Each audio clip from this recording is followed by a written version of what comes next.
Hello everyone, আসসালামু আলাইকুম। কি অবস্থা সবার? কেমন আছেন আপনারা সবাই? দেখেন আমার পোলার অবস্থা। মানে ড্রয়ারগুলো বানিয়েছি ওর জন্য, ও বসে থাকার জন্য। মানে একবার এই ড্রয়ারে বসে থাকবে, আরেকবার ওই ড্রয়ারে বসে থাকবে। ওর কাজে হচ্ছে এটা। তারপরে হচ্ছে টি টেবিলের ২ টা ড্রয়ারে ও জ্যাম করে ফেলেছে। যেহেতু ওগুলা রেডিমেড ছিল যার কারণে খুব তাড়াতাড়ি জ্যাম হয়ে গিয়েছে। মানে ওর বসার কারণে। এবার হচ্ছে আমাদের টিভি ক্যাবিনেটের ড্রয়ারগুলো ধরেছে, যেহেতু ওগুলাতে সে এখন বসতে পারছে না। এখন টিভি ক্যাবিনেটেরগুলার মধ্যে বসে ওখানে খেলনা নিয়ে যায়, ওখান থেকে আবার খেলনাগুলো ফেলে, আবার ওখান থেকে যখন খেলনা কমে যায় মানে ও আবার ওখানে রাখে। মানে ওখানের ভিতরে মাথায় ঢুকাই দিতে চাচ্ছে, মানে ও ঘুমাবে, ড্রয়ারের মধ্যে ঘুমাবে। তো এটা ছিল ঈদের দিন সন্ধ্যার পরে আমাদের বাসা থেকে আম্মু, ভাবি, মেরিন, নরিন ওরা সবাই চলে আসছে। রাতে আমার বাসার খাওয়া। আর সবাইকে মাশাআল্লাহ অনেক বেশি সুন্দর লাগছে। আমার আম্মুর ঈদের ড্রেসটা অনেক বেশি সুন্দর হয়েছে। এটা ছিল রামসাবাই গাজালের ড্রেসটা, মাশাআল্লাহ এত বেশি প্রিটি লাগছে। ভাবিরটা ছিল রামসাবাই হচ্ছে আন্দাজের। নরিনেরটা হচ্ছে সাদাবাহার, এরপরে হচ্ছে মেরিনেরটা হচ্ছে তাওয়াক্কাল। সবাইকে মাশাআল্লাহ এত বেশি ভালো লাগছে। তো সবাইকে বলছে আগে পিকচার-টিকচার তুলে নাও, এরপরে আমরা খাওয়া-দাওয়া করব সবাই একসাথে। তো আমিও এরপরে রেডি হয়ে গিয়েছি পিকচার তোলার জন্য। কারণ ফ্যামিলি পিকচার তুলতে হবে আম্মুর সাথে। আর এখন তো ভাইরা নাই, অন্যান্য সময় ফাহিম সবসময় বাসায় থাকে। কারণ হচ্ছে ও তো সবার লাস্টে বাহিরে গিয়েছে। মানে ওর শুরু থেকে কোনো সময় হয়নি ও আমাদের সাথে ঈদ করে নাই। দেশের বাহিরে যাওয়াতে এই প্রথমবার ও আমাদের সাথে ঈদ করছে না। তো ওকে সবাই অনেক বেশি মিস করছিল। নরমালি তো ভাইয়া আরও কয়েক বছর হয়ে গিয়েছে বাহিরে ঈদ করে। এরপরে ইরফানও কয়েক বছর হয়ে গিয়েছে বাহিরে ঈদ করে। তবে ফাহিম এই ফার্স্ট টাইম বাহিরে ঈদ করছে। এর আগের বার একবারও হয়নি যে আমাদের সাথে ঈদ করেনি। তো ওরা সবাই অনেক বেশি মিস করছে ফাহিমকে। আয়াস থাকাতে অনেকটা এই জিনিসটা ফিল হচ্ছে, কারণ আয়াস না থাকলে পুরা ঘর কি অবস্থা যে হয়ে যায়। আর আয়াস থাকলে সবাই কে কোথায় কী করে না করে এগুলা জিজ্ঞেস করে, বা ও হাঁটে, ঘরের মধ্যে থাকে, দুষ্টামি করে, খেলাধুলা করে, তখন দেখা যায় কি ঘরটা একটু ভরা ভরা থাকে। যদি ও না থাকে একেবারে খালি হয়ে যায়। তো আমিও সাদাবাহারের ড্রেসটা পরে নিয়েছি নরিনের সাথে ম্যাচিং করে। তো আমাকে কেমন লাগছে অবশ্যই কমেন্ট করে জানাবেন। তো আমি আম্মুর সাথে ছবি তুলে নিচ্ছি। আম্মুকে বলছি তুমি একটু স্মাইল দাও। সবাই শুধু কমেন্ট করে যে আমার আম্মু কেন হাসে না? আমার আম্মু কিন্তু হাসে, তবে ক্যামেরার সামনেই হাসে না, নরমালি হাসে। তো আম্মুর সাথে ছবি তুলে নিচ্ছি। আম্মু সবসময় কি বলে জানেন? বলে আমি সুন্দর বিধায় আমার মেয়েগুলো সবাই সুন্দর, সুন্দর হয়েছে। এটা নিয়ে আমরা সবাই আম্মুর সাথে মজা করি। যে আম্মু তুমি সুন্দর তো, যার কারণে তোমার সবগুলো মেয়ে সুন্দর, সুন্দর। আমাদের আয়াস বাবা চলে আসছে। ও যখন সানগ্লাস দেয় ওকে মাশাআল্লাহ অনেক বেশি সুন্দর লাগে। আর এবারে পাঞ্জাবিটা ওকে অনেক বেশি মানিয়েছে। নরমালি ও যখনই পাঞ্জাবি পরে তো ওকে অনেক বেশি সুন্দর লাগে। এটা হচ্ছে ঈদের ৩য় দিন। আমরা সবাই মিলে হচ্ছে ফয়েজ লেকে যাচ্ছি। নরমালি আমার আজকে যাওয়ার প্ল্যান ছিল না। আমার মোটেও ভালো লাগছে না। আমার শুধু ঘুমাতে ইচ্ছে করছে। এরকম আর কোনো ঈদই আমার যায়নি। এবারের ঈদ আমি যে পরিমাণের ঘুমিয়েছি, মানে উঠে খেয়েছি আবার ঘুমিয়েছি, খেয়েছি আবার ঘুমিয়েছি। এভাবে আমার ঈদটা গিয়েছে।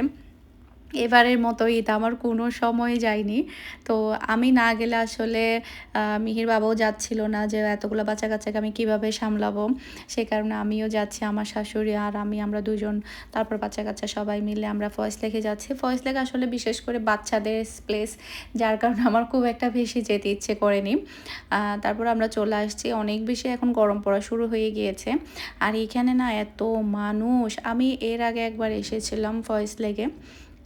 তখন আমার কাছে অনেক বেশি ভালো লেগেছিল। তবে আমার এবারে তেমন একটা ভালো লাগেনি। কেমন যেন হয়ে গিয়েছে জায়গাটা।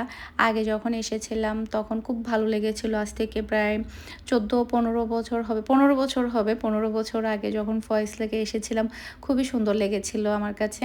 তবে এখন কেন জানি অন্যরকম লাগলো। মানে কেমন জানি নতুন, নতুন লেগেছে। মানে আগের ১৫ বছর আগের ইয়াটা আমি খুঁজে পাচ্ছি না, এরকম আরকি। তো বাচ্চাদেরকে সবাইকে ছবি উঠিয়ে দিচ্ছি, কারণ ওরা যেহেতু এখন বয়স সময় এর ঘোরা, তারপরে হচ্ছে রাইড ছড়া, কিন্তু আমাদের বয়স তো চলে গিয়েছে।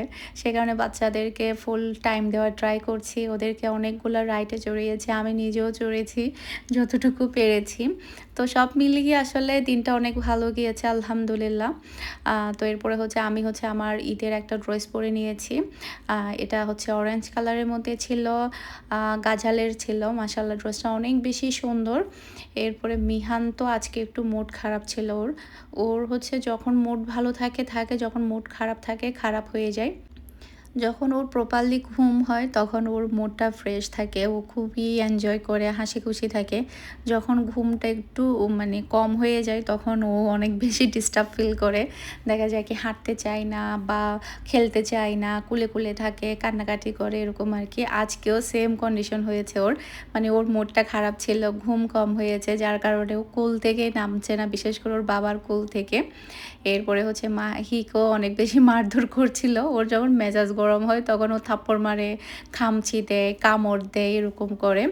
তো দেখা যাচ্ছে কি বাচ্চারা আসলে দেখতে দেখতে বড় হয়ে যায়, মনে হচ্ছে যেন এই কয়েকদিন আগেই হলো, আর এখন 1 বছর 2 মাস আলহামদুলিল্লাহ। এখানে আসলে ঘোরার আরও অনেক জায়গা ছিল, যেখানে হেঁটে হেঁটে যাওয়ার জায়গা ছিল। মানে আমরা তো আসলে বাচ্চাদেরকে নিয়ে আসাতে অত জায়গায় যেতেও পারছি না, ঘুরতেও পারছি না। দেখা যাচ্ছে কি এত দূরে তো আর হাঁটা যায় না। আর রাইডে দেখা যায় কি এক একটা রাইড চড়ার টাইমে কিন্তু অনেক বেশি সিরিয়াল ধরতে হচ্ছে, অনেক বেশি টাইম লেগে যাচ্ছে। এতক্ষণ পরে এখন গিয়ে ও একটু কোল থেকে নেমেছে, একটু নিজে নিজে হাঁটছে। দেখা যায় কি বাচ্চারা যখন কোলে কোলে থাকে তখন অনেক বেশি কষ্ট হয়ে যায়। আর ও হচ্ছে মানে জুতা পরে হাঁটাতে ওর কাছে মনে হচ্ছে যেন একটু ভারী ভারী লাগছে। তারপরেও বোনদের সাথে যখন একটু মুড ভালো হয়েছে তখন হাঁটছে। তারপরে হাতে কিন্তু ঘড়িও দিয়েছে। ঘড়িটা ওর টানা 3 দিন ছিল ওর হাতে, হাত থেকে খুলছেই না।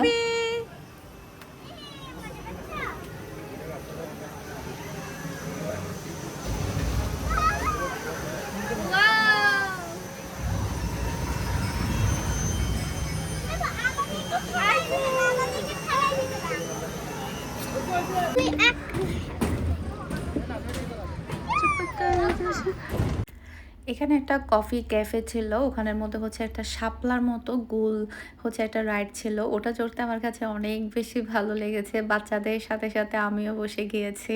আর বাচ্চারাও মাশাআল্লাহ অনেক বেশি এনজয় করেছে। আসলে মাঝে মাঝে এই ধরনের রাইডসগুলো চড়তে অনেক বেশি ভালো লাগে। আর দেখা যাচ্ছে কি খুব বেশি জোরেও মানে ঘুরছিল না। অনেক সময় দেখা যায় কিছু কিছু ইয়া কিন্তু মাথা ঘোরায়। এটা চায়ের কাপের মতো অনেকটা। শাপলা না, এটা হচ্ছে চায়ের কাপের মতো ইয়াগুলা ছিল, ডিজাইনটা ছিল বেশ ভালোই লেগেছে আলহামদুলিল্লাহ।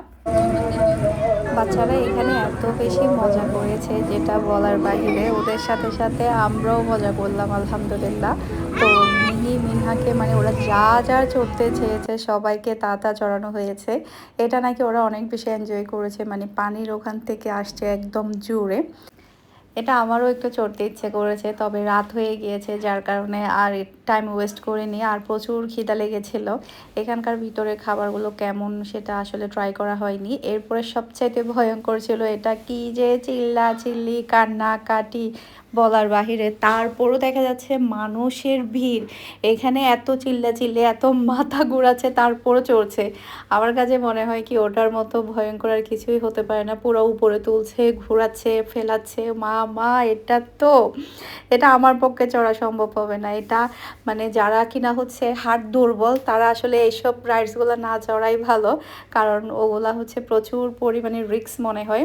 এরপরে হচ্ছে আমরা রেস্টুরেন্টে চলে আসছি রাতের খাবার খাওয়ার জন্য। বাচ্চারা সবাই বলছে ওরা শর্মা খাবে, আর আমরা বড় 3 জন হচ্ছে আমরা ভাত খাবো। তো আমরা হচ্ছে একেবারে বাঙালি খাবার অর্ডার করেছি, কারণ আমার শাশুড়ি মানে রোস্ট পোলাও কিংবা ওই বাহিরের ওই ধরনের খাবারগুলো উনি পছন্দ করে না।